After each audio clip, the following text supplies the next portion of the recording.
Okay, as you have noticed, we've made a few changes here on the 207 set.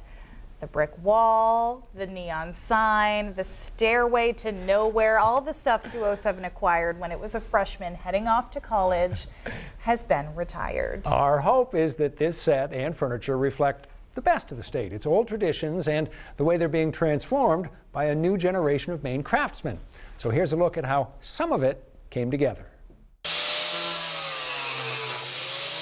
DSO Creative Fabrication works with wood and metal.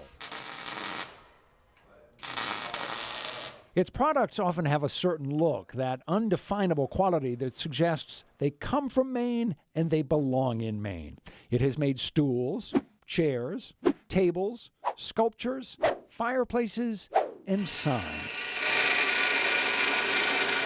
This outfit has plenty of experience. Good evening, everyone. I'm Kathleen Shannon. And I'm Rob Caldwell. And I'm Caroline Cornish. And I'm Amanda Hilton. But helping to create a fresh look for the set of a television program was a new challenge. With guidance from 207 producer Nate Eldridge, designer Nate DSO started drawing a new 207 logo on paper, then on a computer. The idea came together pretty quickly. Yeah, this wasn't one that I had to go back and forth 100 times on, which was really, really nice. It's one thing to have an idea, it's another thing to execute it. And I still get butterflies hoping that, is this going to cut? It's not going to kill the metal. We've gone through quite a few extra pieces on the learning curve.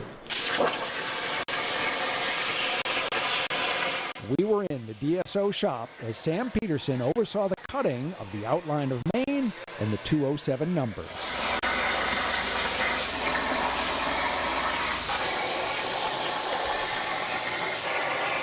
For us, this was practically like being in the delivery room. In 5 minutes, the job was finished. Sam, how does it look? I think it came out great. The new look was taking shape. Thanks to the machinery, metal fabrication is a lot easier than it used to be. So an hour of design, 5 minutes to cut it. I hope we're not paying more than like 30 or 40 bucks. I think it's more like 55 or something like that. So here it is, part of the new look of 207, made in Maine. Okay, So from there to there. right.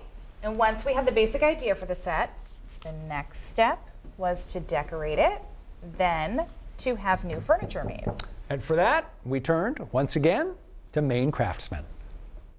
When the decision was made that the new 207 set would be built of reclaimed wood, producer Nate Eldridge went to see Ryan Dean at Down and Back Wood Salvage in Cape Elizabeth. You act as sort of I don't know, what do you call yourself, a dealer, a broker? I call myself a grunt.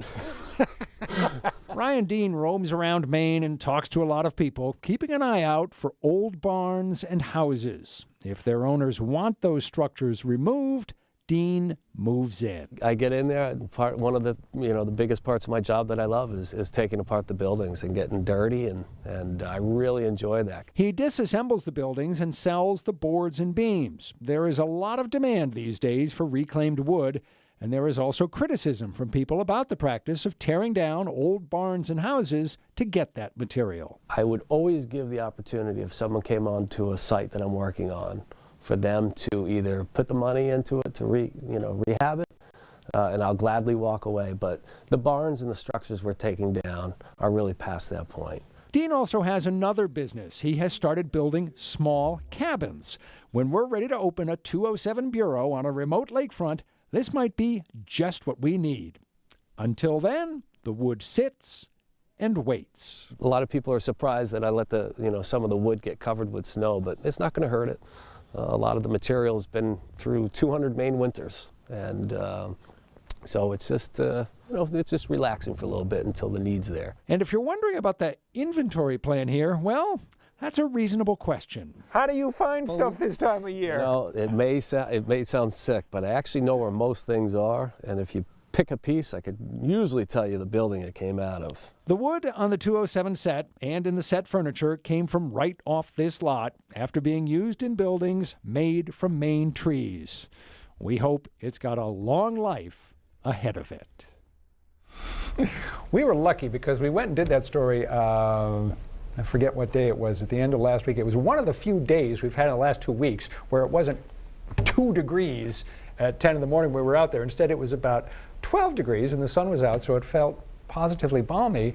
And we just got the biggest kick out of all of this wood.